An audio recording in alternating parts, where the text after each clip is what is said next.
안녕하십니까. 민주통합당 대통령 후보 문재인입니다. 추석이 내일 모레입니다. 오랜만에 고향에도 가고 또 가족 친지들 만날 기대에 마음이 설레일 때입니다. 저도 꽤 오랜만에 어머니도 뵙고 또 손자도 안아보고 할 생각에 기쁩니다. 출마 선언 후 삶의 현장을 많이 다녔습니다. 가는 곳마다 서민들의 고통과 아픔을 느낄 수가 있었습니다. 명절이 되면 오히려 더 힘들고 외로운 분들이 많습니다. 고향에 못 가시는 분들도 많습니다. 세 차례 태풍 때문에 피해를 입은 분들도 적지 않습니다. 추석 앞두고 하루아침에 1년 농사를 망쳤습니다. 전남 나주에서 배웠던 피해 농민들, 특별재난지역으로 지정은 됐는데 피해 복구, 보상 제대로 되고 있는지 모르겠습니다. 경북 성주의 주민들도 생각납니다. 허리까지 찬물 때문에 상품도 가재도구도 모두 못 쓰게 됐습니다. 치우고 복구하고 재기할 일이 막막했습니다. 태풍이 아니라도 걱정거리가 많습니다.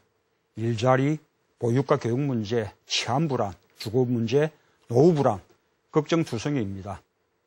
그래도 명절만큼은 실험을 잠시 내려놓고 넉넉한 마음을 나누는 그런 시간이 되시길 바랍니다. 일 때문에 고향을 찾지 못하는 분들도 이런저런 이유로 어려움을 겪고 계신 분들도 모두 한가히 보름달을 보며 새로운 희망을 갖게 되었으면 좋겠습니다. 해외에 계신 동포들과 북한 동포들도 추석 잘 보내시길 바랍니다. 저는 민주통합당 대통령 후보로서 국민들께 희망이 되고 싶습니다. 현실이 아무리 어려워도 내일의 희망만 있다면 얼마든지 이겨낼 수 있지 않겠습니까? 기회가 평등하고 과정이 공평하고 결과가 정의로운 사회라면 보통 사람들도 희망을 가지고 살아갈 수 있습니다. 저와 민주통합당은 그런 사회를 만들고 싶습니다. 저는 그 희망이 일자리로부터 시작된다고 생각합니다. 제가 늘 일자리 혁명과 일자리 대통령을 강조하는 이유입니다. 일자리는 국민의 당연한 권리입니다. 정부는 좋은 일자리를 국민에게 제공해야 합니다. 정부의 의무입니다. 현실은 그렇지 못합니다. 60대 아버지들은 할 일이 없습니다. 몸도 청춘, 마음도 청춘인데 일하고 싶어도 일할 데가 없습니다. 40, 50대 가장들도 마찬가지입니다. 아이들은 아직 덜 컸는데 직장 생활 언제까지 할 수 있을지, 또 직장 그만두면 어떻게 살아갈지 걱정입니다. 젊은이들은 학교를 마쳐도 취직이 하늘에서 별 따기입니다. 학교 졸업 후 첫 직업이 실업이다. 그런 말까지 생겼습니다. 며칠 전에 노량진 고시촌에서 취업준비생들 만났습니다. 전국 각지에서 모인 수많은 젊은이들이 9급과 7급 공무원 시험을 준비하고 있었습니다. 한 동네가 온통 고시원이고 또 공무원 시험 학원이었습니다. 거기서 만난 어느 여성은 지방에서 올라와 고시원에 살면서 경찰 공무원 시험 준비를 하고 있었습니다. 한 평 반쯤 되는 고시원은 침대와 책상을 놓으니 꽉 찼고 의자를 따로 놓을 수가 없어 침대가 의자였습니다. 그런 방값이 한 달에 30만 원. 거기에 한 달 학원비가 40만 원이었습니다. 식사는 2,500원짜리 컵밥으로 때우고 있었습니다. 대학을 졸업한 지 2년 넘는데 그렇게 아껴서도 부모님한테서 매달 100만 원 넘게 도움을 받아야 합니다. 여성 경찰 공무원 시험 경쟁률이 200대 1이 가까우니 그녀가 과연 언제 목표를 달성할 수 있을지 마음이 답답했습니다. 왜 이렇게 1%도 안 되는 가능성에 우리 젊은이들이 젊은 날을 다 걸어야 할까요? 젊은이들이 취업할 수 있는 좋은 일자리가 절대 부족하기 때문입니다. 그들에게 일할 기회를 주어야 합니다. 그래야 젊은이들이 내일을 꿈꿀 수 있습니다. 일자리는 대한민국이 처해 있는 많은 문제들을 풀어갈 수 있는 첫 실마리입니다. 성장도, 복지도, 경제민주화도 모두 일자리에서 시작됩니다. 그동안 일자리를 만들겠다는 공약 많았습니다. 이명박 정부도 일자리 만들기에 많은 예산을 투입했습니다. 그러나 방법이 잘못됐기 때문에 저임금의 임시 일자리만 늘어났고 좋은 일자리는 오히려 많이 줄었습니다. 경제 정책이 근본적으로 달라져야 합니다. 지금까지 역대 정부는 모두 일자리를 경제 성장에서 찾았습니다. 경제 성장률 1%마다 일자리가 몇 개씩 생긴다. 그런 사고였습니다. 이명박 정부의 747 공약이 대표적입니다. 성장률 높이려고 줄푸세 정책을 밀어붙였습니다. 대기업에 대한 규제 풀었고 부자들 세금 깎아주었습니다. 경기 부양하려고 4대강 사업에 무려 22조 원을 쏟아부었습니다. 그 결과 부자들은 좋아졌습니다. 재벌기업, 대기업은 사상 최대의 호황을 누렸습니다. 그러나 중소기업과 소상공인은 더 어려워졌습니다. 일자리도 늘어나지 않았습니다. 비정규직만 늘고 좋은 일자리가 줄었습니다. 청년 10명 가운데 6명이 일자리를 구하지 못하게 됐습니다. 외환위기 때보다 청년 고용률이 더 낮아진 실정입니다. 중산층이 무너지고 서민의 삶이 무너지지 않을 도리가 없습니다. 바로 양극화입니다. 지금까지 해온 방식으로는 더 이상 일자리를 만들 수가 없다는 말입니다. 지난 10년간 대기업의 일자리는 수십만 개 줄어들었습니다. 발상을 바꿔야 합니다. 성장의 결과로 일자리를 만드는 것이 아니라 거꾸로 일자리를 통해서 성장을 이루어야 합니다. 그래야만 이명박 정부 들어서 크게 낮아진 성장률을 다시 높일 수 있습니다. 성장의 혜택을 1%가 다 차지하지 않고 중산층과 서민들도 함께 누릴 수 있습니다. 일자리 혁명을 위한 저와 민주통합당의 약속은 바로 만나봐 정책입니다. 좋은 일자리를 만들고 나누고 기존의 나쁜 일자리를 좋은 일자리로 바꾸자는 것입니다. 좋은 일자리는 적어도 실질 생계임금이 보장되는 일자리입니다. 4대 보험의 혜택을 받는 일자리입니다. 차별받지 않는 일자리입니다. 경제정책을 근본적으로 바꿔야만 가능합니다. 제가 대통령이 되면 일자리 창출을 국정과제의 제일 앞자리에 두겠습니다. 일자리 문제에 성공한 일자리 대통령이란 평가를 듣도록 하겠습니다. 무엇보다 좋은 일자리를 많이 만드는 것이 중요합니다. 일자리의 90%를 차지하는 중소기업을 중심에 놓는 그런 경제정책을 펴야 합니다. 중소기업은 지금도 구인난을 겪고 있습니다.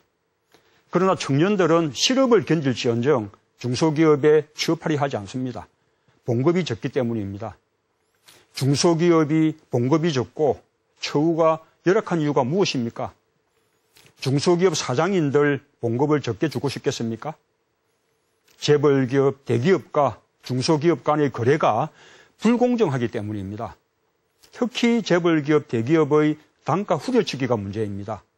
재벌기업, 대기업이 나쁜 단가를 후려치니 중소기업은 노동자에게 봉급을 많이 줄 수가 없습니다. 비정규직을 늘리지 않을 수 없습니다. 단가 후려치기 때문에 재하청 업체로 가면 모두가 비정규직입니다. 우리나라에 비정규직이 유독 많은 이유입니다. 이 문제부터 해결하도록 하겠습니다. 재벌기업, 대기업과 중소기업의 거래를 공정하게 만들겠습니다. 단가 후려치기 등의 횡포를 엄하게 단속하고 처벌하겠습니다. 사업의 이익이 공평하게 나누어지도록 하고 기술 혁신 등의 이익이 공유되도록 하겠습니다. 재벌기업, 대기업이 중소기업 업종이나 골목 상권을 침탈하지 못하도록 하겠습니다.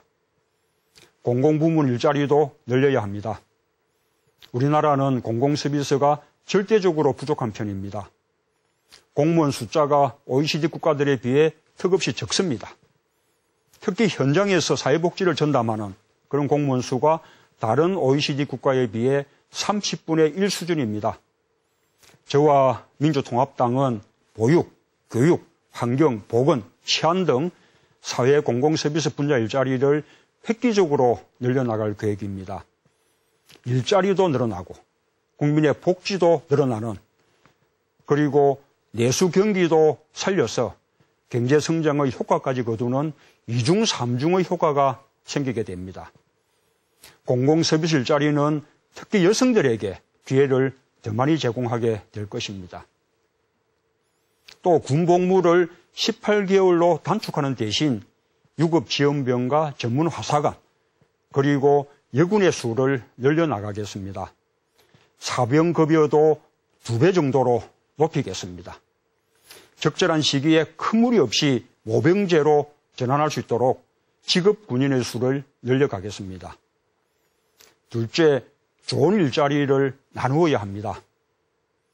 대한민국 노동자들은 OECD 국가 가운데 가장 오랜 시간 일을 합니다.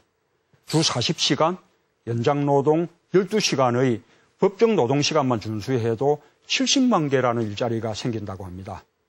노동자들의 임금을 줄이지 않고 또 기업의 부담도 최소화할 수 있도록 정부의 지원이 필요할 것입니다. 노동자들의 삶이 획기적으로 개선될 것입니다. 기업의 부담을 최소화해서 기업이 감당할 수 있는 사회적 합의를 이끌어낼 수 있다면 우리 경제를 건강하게 발전시키는 데 큰 도움이 될 것입니다. 셋째는 나쁜 일자리를 좋은 일자리로 바꿔야 합니다. 얼마 전 대학교에서 청소하시는 분들을 만났습니다. 15년 동안이나 일한 분의 시급이 5,100원이었습니다. 새벽부터 나와서 초과 근무까지 하면서 한 달 내내 일해서 받는 돈이 100만 원 남짓입니다. 한 달 식대가 6만 원밖에 되지 않아서 도시락을 사가지고 오는데 휴게실이 너무 비좁아서 식사할 장소까지 마땅치 않았습니다. 더구나 대학이 직접 고용하지 않고 용역업체가 고용하니까 고용도 아주 불안합니다. 실제로 얼마 전에 용역업체가 바뀌면서 저는 다 해고를 당했다가 50일가량 농성을 해서 다시 일자리를 찾은 일도 있었습니다. 가슴 아픈 일이었습니다. 제가 대통령이 된다면 무엇을 어떻게 바꿔야 하는지 다시 한번 확인할 수 있었습니다. 지금 일자리의 60%가 비정규직입니다. 같은 작업 현장에서 같은 경력 가지고 같은 일을 해도 급여가 정규직의 절반입니다. 같은 자동차 공장에서 나란히 일하는데 왼쪽 바퀴 조립하는 사람과 오른쪽 바퀴 조립하는 사람이 급여가 배의 차이가 난다는 것입니다. 이런 공평하지 않고 정의롭지 않은 이런 차별들 모두 타파되어야 합니다. 적어도 같은 사업장에서 같은 가치의 노동을 하는 사람은 같은 처우를 받도록 하겠습니다. 공공부문의 비정규직부터 정규직으로 전환시켜 나가겠습니다. 정부와 공공기관, 공기업에서 늘 필요로 하는 일자리는 정규직으로 바꾸겠습니다. 민간기업도 비정규직을 정규직으로 전환시키도록 여러 가지 지원을 통해서 유도하겠습니다. 만나바에 하나만 더 더한다면 좋은 일자리를 지키는 것입니다. 평균 수명이 많이 늘어난 만큼 노동자들의 정년을 연장해야 합니다. 임금 피크제를 하면 기업에도 도움이 될 것입니다. 사용자가 노동자를 쉽게 정리해고할 수 없도록 그 요건과 절차를 보다 엄격하게 만들겠습니다. 기업 경영이 어려운 가운데서도 고용을 유지하는 그런 기업의 노력에 대해서는 최대한 지원하겠습니다. 해고된 분들의 재취업과 생계대책 마련을 위해서 국가가 적극적으로 나서야 합니다. 저는 며칠 전 평택에 있는 와락센터를 다녀왔습니다. 상용자동차 해고 노동자들과 가족들의 마음의 상처를 치유하기 위해서 민간이 만든 시설입니다.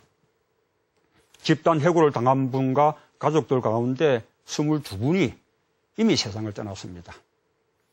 대규모 정리해고, 경찰의 폭력적인 과잉진압, 장기간의 실직이 주는 고통과 트라우마를 견디지 못하고 삶을 놓으신 분들이 그렇게 많습니다.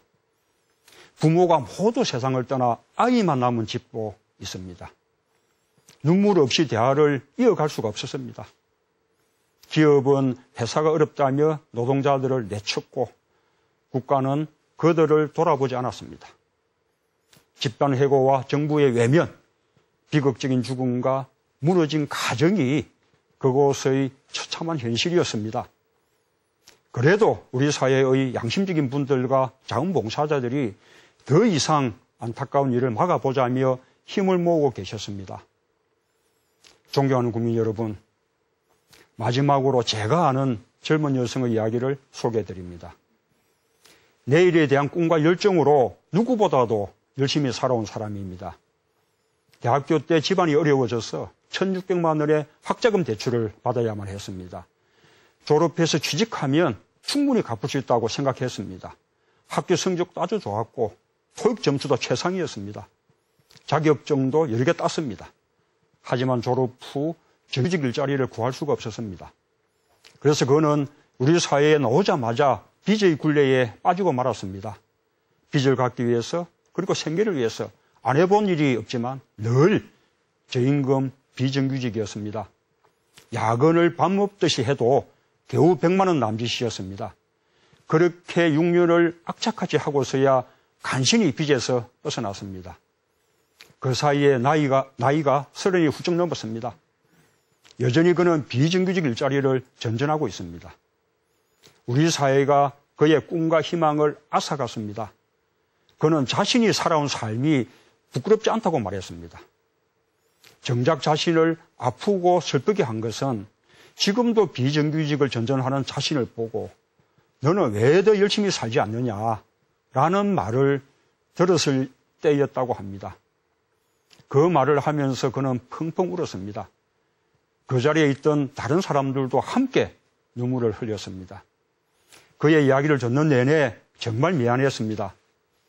청년들에게 꿈과 희망을 가질 수 있는 그런 세상을 만들어주지 못한 것은 어른들의 책임입니다. 일자리 문제를 해결하지 못한 정치의 책임입니다.